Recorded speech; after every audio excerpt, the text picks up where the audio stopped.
미국 남북 전쟁 때 실제 있었던 일이라고 그래요. 북군에서 이제 전쟁 전체를 이끌었던 아브라함 링컨은 그는 기도의 사람이었어요. 하루도 빼놓지 않고 시간을 딱 정해놓고 그렇게 기도를 했답니다. 근데 측근에서 보좌하는 참모 중에 한 사람이 이분도 아마 기도하는 사람이었던 것 같아요. 그래서 어느 날 그 링컨에게 이렇게 이야기를 합니다. 각하, 하나님이 우리 편이 되어 주셔야 할 텐데요 라고 이렇게 얘기를 하더래요. 하나님이 우리 편이 되어 주셔야 할 텐데요. 근데 그날 아브라함 링컨은 굉장히 유명한 얘기를 했어요. 무슨 얘기를 하냐면 하나님이 우리 편이 되기 위해 기도하기보다는 무엇을 놓고 기도해라? 우리가 하나님 편에 있을 수 있도록 기도합시다. 여러분, 기도는 내 뜻을 이루는 것이 아니라 기도는 뭐냐면요, 하나님의 뜻을 이루는 것이 바로 기도인 줄로 믿습니다. 10가지 재앙을 이제 다 경험하고 정말 벅찬 가슴을 안고 출애굽했던 이스라엘 백성이 이제 정말 하나님이 어떻게 행하실까를 그 부푼 가슴을 품고 나왔는데 오늘 뭐가 딱 가로막고 있냐면 홍해가 앞에 가로막고 있어요. 자, 앞에는 홍해가 가로막고 있고 뒤에는 애국 군대가 지금 전 군대를 다 풀어서 바로 왕이 지금 공격해 오고 있어요. 자, 이런 경우를 사자성어로 뭐라고 얘기하죠? 네. 진퇴양난 사면초가에 봉착하게 됩니다. 자, 이 상황에 우리가 정말 기억해야 될 것은 아까 아브라함이 하나님이 우리 편이 되기 위해서 기도하지 말고 내가 하나님 편에 서기를 위해서 기도했을 때 그 전쟁은요, 아브라함이 이끄는 북군이 노예를 해방시키는 그 위대한 하나님의 역사가 이루어지고 승리하게 된 줄로 믿습니다. 자, 하나님 편에 선다는 게 뭘까? 첫 번째입니다. 믿음으로 말하십시오. 믿음으로 선포하십시오. 오늘 믿음의 사람 모세는 13절 14절에 이렇게 고백하죠. 모세가 백성에게 이르되, 지금요 애국 군대가 쫓아온다니까요. 앞으로 나가면 홍해 바다에 빠져 죽어요. 근데 뭐라고 선포하는지 한번 보겠습니다. 모세가 백성에게 이르되 너희는 두려워하지 말고 가만히 서서 누가 여호와께서 오늘 너희를 위하여 행하시는 구원을 보라. 너희가 오늘 본 애굽 사람을 영원히 다시 보지 아니하리라. 이런 믿음으로 선포하는 거예요. 자, 14절은 여러분도 입술로 한번 선포합니다. 시작. 여호와께서 너희를 위하여 싸우시리니 너희는 가만히 있을지니라. 아멘. 지금 이게 제정신이 아닌 거예요. 뭐라도 해야죠. 근데 하나님이 모세에게 말씀하셨기 때문에 그런 믿음으로 선포하는 거예요. 우리가 하나님 편에 선다는 건 다른 게 아니에요. 믿음의 말을 하는 거예요. 하나님이 내게 주신 감동에 따라 선포하면요, 그 말대로 하나님께서 이루시고 영광 받을 줄을 믿습니다. 예수님을 잘 믿어도 말씀대로 따라가도 위기는 옵니다. 우리 인생에 내가 감당할 수 없는 큰 산과 같은 것이 우리를 가로막을 수 있어요. 그러나 그럼에도 믿음의 사람은 믿음의 말을 하는 거예요. 미래와 희망을 이야기하는 거예요. 제가 많은 사람들을 사업할 때도 만나봤고 목회를 하다 보니까 많이 이렇게 상담도 하게 되잖아요. 정말 다양한 분들을 만나게 되는데 그분이 어떤 분인가를 알 수 있는 3분에서 5분 정도만 시간을 주시면 저는 금방 알 수 있는 비밀이 있어요. 그게 뭘까요? 말이에요. 그분의 말을 들어보면요, 대충 이분이 어떤 분이시겠거니 예측할 수 있어요. 결국 내 모든 정체성은요, 말을 통해서 증명되게 됩니다. 결정적인 순간에 우리가 어떤 말을 하느냐, 위기 가운데 있을 때, 내 힘으로 감당할 수 없는 한계 상황이 일어섰을 때 그때 믿음으로 선포하는 사람은요, 그 믿음대로 되어지는 역사가 있게 될 줄 믿습니다. 약속의 땅 가나안 땅을 눈앞에 두고 원래 하나님은요, 그냥 그 땅을 차지하라 그랬어요. 내가 그 땅을 너에게 붙였다, 내가 그 땅을 너에게 주었다라고 말씀하시는데 이스라엘 백성들이 의심이 생긴 거예요. 우리는 400년 동안 애굽에서 그냥 노예 생활했고 준비된 게 아무것도 없는데 그 땅을 그래 정탐을 좀 해봐야 되지 않겠습니까? 말이 되죠. 그래서 하나님이 그걸 허락해 주셨어요. 그래서 40일 동안 그들이 가데스 바냐라는 지역에서 12명의 정탐꾼을 파송해서 그들이 그 땅을 정탐하고 돌아와요. 이미 다 아는 내용이겠지만 자, 두 부류의 사람으로 쫙 갈립니다. 10명의 정탐꾼은 그 땅을 보고 와서 뭐라고 했냐면 악평하여 이야기합니다. 아주 그 땅에 대해서 땅 자체는 너무 좋은데 그 땅에 사는 큰 거인들 때문에 우리는 그들이 보기에 메뚜기에 불과하다. 그렇게 얘기를 해요. 자, 민수기 13장 33절에 보면 10명의 정탐꾼, 이걸 메뚜기 증후군이라고 얘기를 하는데 거기서 네피림 후손인 아낙 자손의 거인들을 보았으니 자, 우리는 스스로 보기에도 뭐와 같으니? 이게 메뚜기 증후인 거예요. 환경을 보고 사람을 보고 나를 보잖아요. 그럼 나는 물론 때로는 안 그럴 때도 있지만 대부분 나는 온매 기주고 해요. 우리가 위축될 수밖에 없어요. 환경은 지금도 이렇게 녹록지 않잖아요. 코로나가 끝났다고 우리가 그렇게 좋아지는 게 아니에요. 교회적인 모든 상황들이나 또 사업하는 분들이나 개인이나 가정에 보면요. 계속해서 그런 노을처럼 다가오는 위기들이 있어요. 그런데 그때 내가 무엇을 보고 내가 어느 편에 서서 무엇을 말하느냐는 것은 나의 몫이에요. 똑같은 위기가 와 있는데도요. 말을 보면요. 아, 이 사람이 이걸 극복하겠구나. 아니면 이 문제에 침몰당하겠구나. 우리는 예측할 수 있어요. 그들이 보기에는 내 생각이고 하나님이 어떻게 보시냐가 중요하잖아요. 하나님 편에 섰을 때 하나님이 어떻게 인도하실지를 우리는 믿음으로 보고 말할 수 있어야 돼요. 자, 그랬던 그들은 단 한 사람도 약속의 땅, 축복의 땅에 들어갔다 못 들어갔다? 못 들어가요. 내 말대로 되는 거예요. 그런데 두 사람 여호수아와 갈렙은 어떻게 합니까? 그들이 말이 틀려요.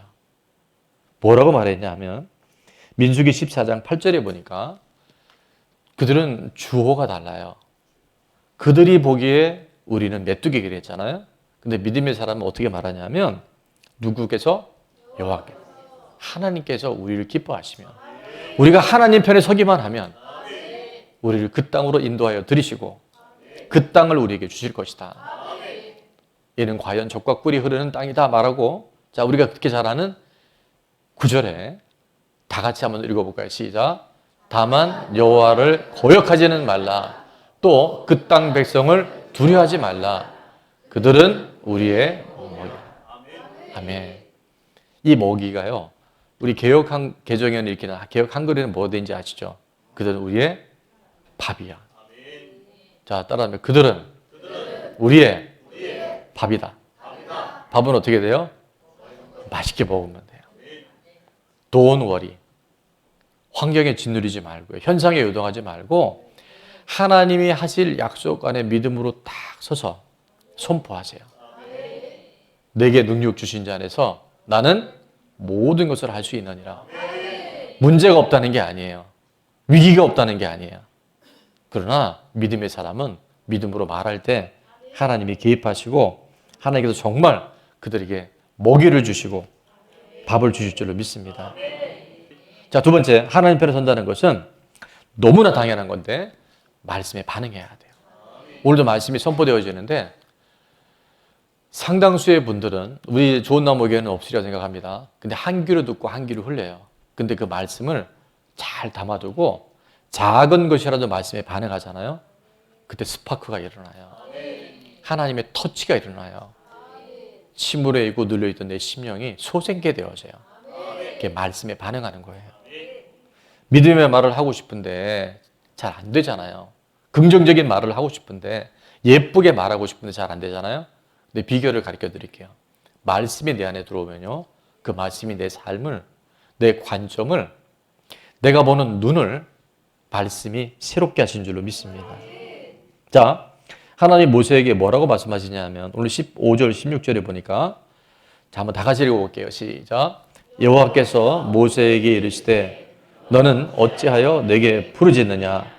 이스라엘 자손에게 명령하여 앞으로 나아가게 하고 지팡이를 들고 16절 손을 바다 위로 내밀어 그것이 갈라지게 하라.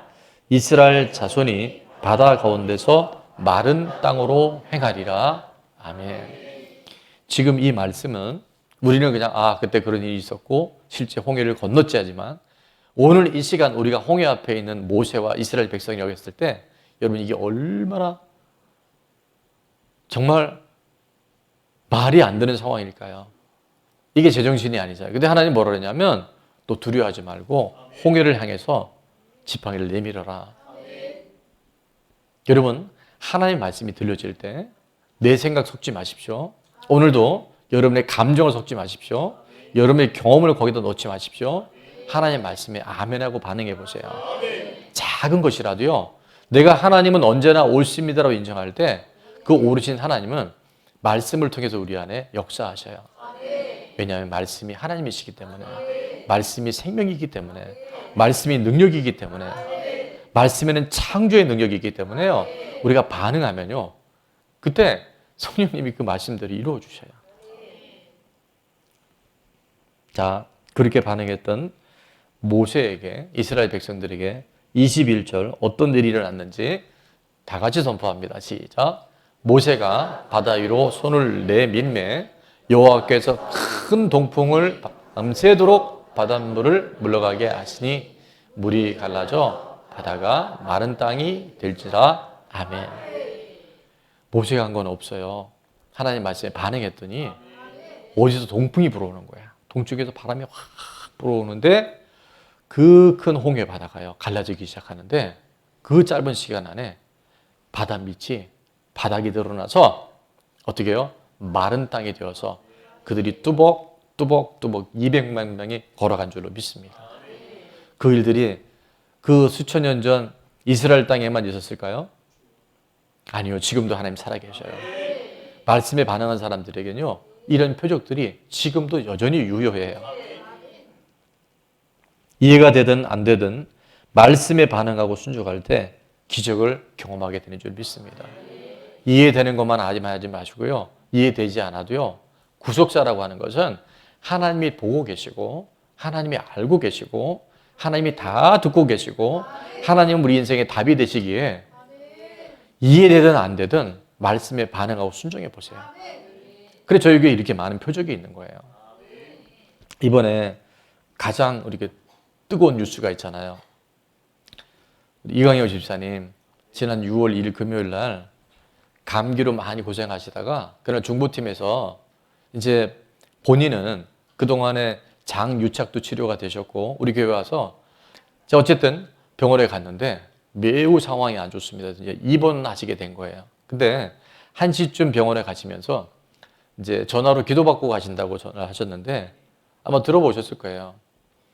울먹이시더라고요. 갑자기 그러면서 목사님 제 생애에 목사님 만난 것이 가장 큰 축복이었습니다. 근데 저도 그게요 굉장히 불길한 예감으로 오는 거예요. 임종을 준비하시나 마지막 유언의 말씀인가? 하여튼 저도 느낌은 안 좋아졌어요.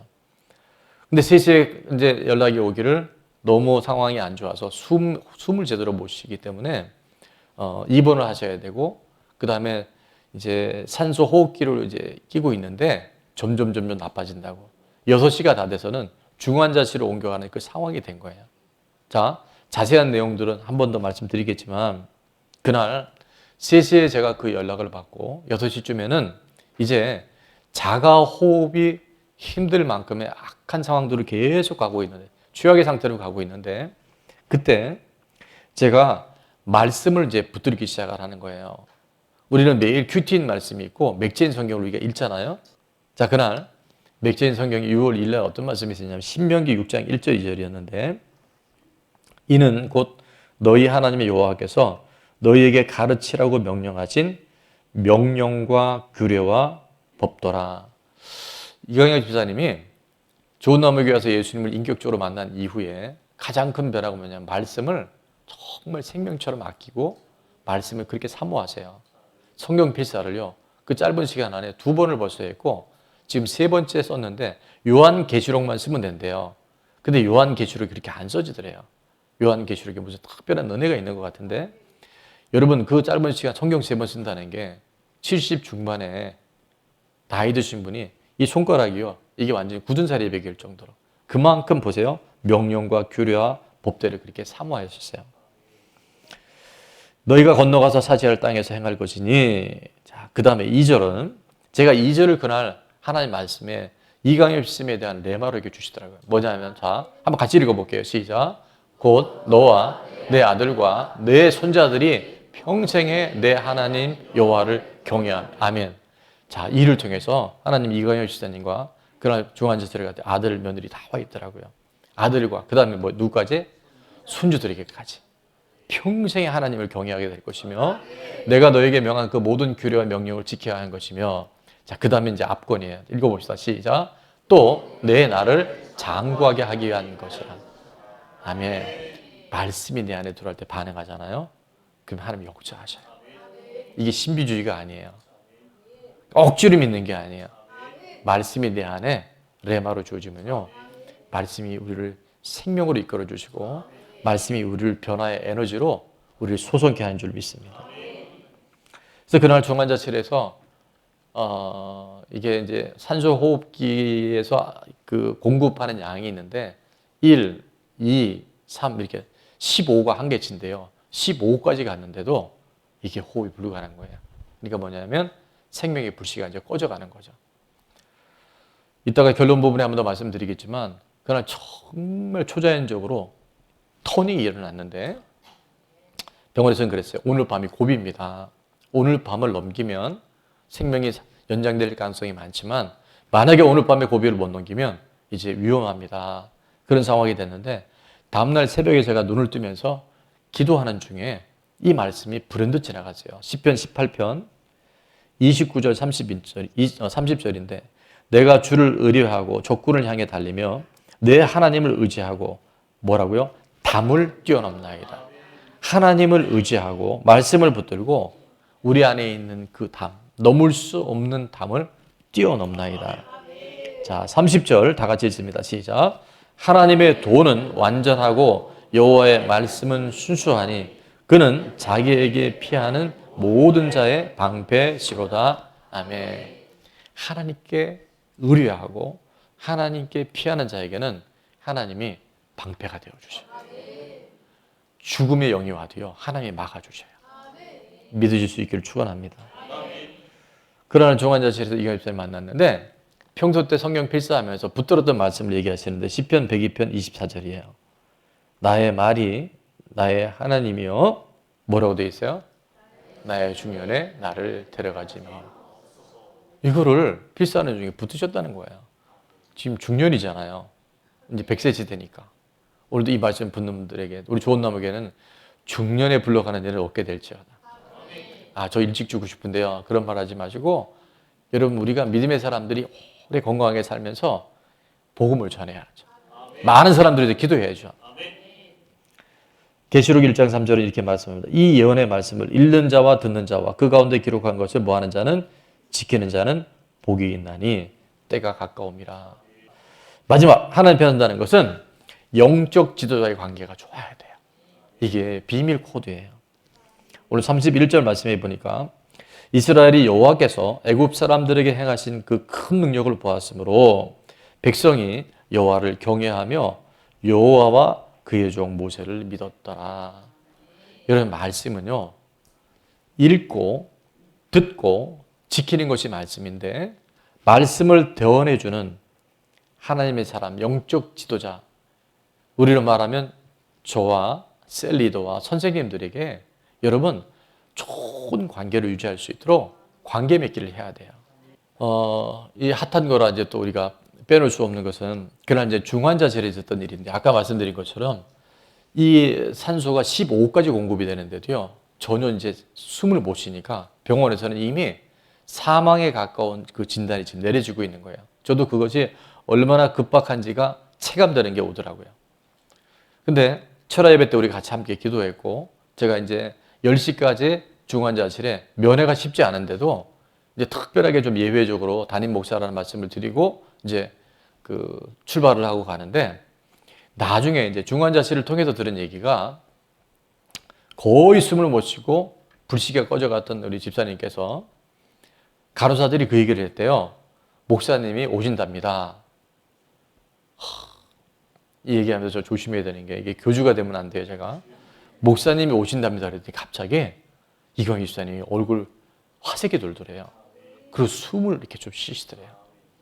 목사님이 성경책을 갖고 오신답니다. 이분이 성경을 너무 사랑하기 때문에. 그 아주 긴급한 중에서도 성령님께서 성경책 이런 단어를 주셔더래요. 그래서 꼭 오실 때 성경책 갖고 오시라고. 그래서 목사님이 오신답니다 얘기를 듣는데 얼굴이 달라지기 시작하고, 목사님이 출발하셨습니다 얘기하는데 또 좋아지는 거예요. 그러니까 간호사실에서는 계속 뭘 중계하는지 아세요? 제가 어떻게 움직이고 있는지를 계속 중계를 해준 거예요. 목사님이 지금 병원의 주차장에 도착하셨답니다. 목사님이 지금 중환자실 입구에 계신답니다. 지금 접수하시고 곧 들어오신답니다. 이거를요 계속 얘기해요. 왜 그런지 아세요? 계속 좋아지니까. 저는 그때 그걸 보면서 이광희 집사님이 하나님 눈에 보이지 않잖아요. 근데 허물 많고 부족한 저인데 하나님이 세운 주의 종을 하나님처럼 신뢰하고 인정할 때 이분은 하나님의 회복의 역사가 일어나더라고요. 제가 대단한 게 아니에요. 하나님이 대단한 거예요. 하나님께서 하나님의 사람을 통해 일어나실 때 그 하나님의 사람을 인정하고 그 지도자의 관계를 바로 맺잖아요. 가니까요. 그렇게까지 위험했던 분이 침대에 앉아 계시더라고요. 깜짝 놀랐어요. 나중에 얘기를 들어보니까 너무 힘들어서 막 모든 걸 다 꽂고 이거 하고 계신데 앉아 계신 거예요. 여쭤봤더니 목사님이 오시는데 누워있으면 안 되겠더래요. 그래서 기를 쓰고 앉았대요. 그럴 때는 안 앉아 계셔도 되는데. 그리고 그날 밤 고비를 잘 넘기시고 지금 거의 오늘 아침에도 사진을 찍어 보내셨는데 보니까 식사 세끼 잘 하시고 이제 이번 주는 아마 퇴원하실 것 같아요. 여러분 제가 뭐 이렇게 대단할까요? 근데 하나님은 대단하셔요. 우리가 믿음은요 하나님 편에 서야 돼요. 여러분 어떤 상황 가운데서도 인본주의 편에 서지 마세요. 하나님 편에 서세요. 뭐가 하나님 기뻐하시는 것일까? 그래서 하나님 편에 선다는 것은 첫 번째 믿음으로 말하는 거예요. 내가 이해가 안 돼도 믿음으로 말하세요. 하나님이 하시면 됩니다. 하나님이 하시면 됩니다. 반드시 길이 있을 거야. 안 되면 어떡하지? 이런 죄송해요. 재수 없는 얘기하지 말고 재수 있는 얘기를 합시다. 두 번째는 말씀으로 반응하세요. 내가 말씀이 들려지면 한번 해보세요. 제가 치유 사기를 할 때 어둠의 영들이 떠나갈 때는요 다른 거 아무것도 없어요. 저는 제가 치유의 은사가 있다기보다는 제가 믿음의 은사가 있다는 걸 알아요. 제가 선포하잖아요. 기도하잖아요. 예언하잖아요. 하나님 그걸 이루시더라고요. 지금 생각나는데 어떤 집사님이 학원을 운영하는데 원래 이제 파주에서 오다 보니까 거기서 운영을 했었어요. 근데 하여튼 스토리 되게 많아요. 제가 와서 그랬대요. 여기 오죠 얼마나. 집사님 앞으로 파주에 한 군데, 김포에 한 군데 사업장이 2개가 열릴 거라고. 근데 그 지난번에 그게 이루어졌다는 거예요. 저는 다 잊어버렸는데. 여러분 믿음은 하나님 말씀하실 때 아멘 하는 거예요. 오늘 여러분 안에 된다 안 된다 섞지 마시고요. 말씀이 들려지면 그냥 아멘 하세요. 근데 그걸 많이 읽어야 돼요. 묵상해야 돼요. 내게 주신 예마의 말씀 붙잡아야 돼요. 중년의 나를 데려가지 마시옵소서. 안 데려가신다니까. 쫄지 마세요. 기죽지 마세요. 하나님 두 눈 시퍼렇게 뚫고 가서 계세요. 그 다음에 주의 종과의 관계가 좋아야 돼요. 아멘. 그래서 이 땅에서 정말 아름다운 하나님 보시기에 너무나 소중한 하나님 보시기에 좋았더라. 하나님 보시기에 좋으면 사람 보기에도 얼마나 좋겠어요. 믿지 않는 우리 가족들이나 이웃들이 그 하나님이 함께 하시는 구속사의 은혜가 흘러가는 공동체를 통해서 이 땅에 아름답고 선한 영향력으로 우리를 사용하실 줄로 믿습니다.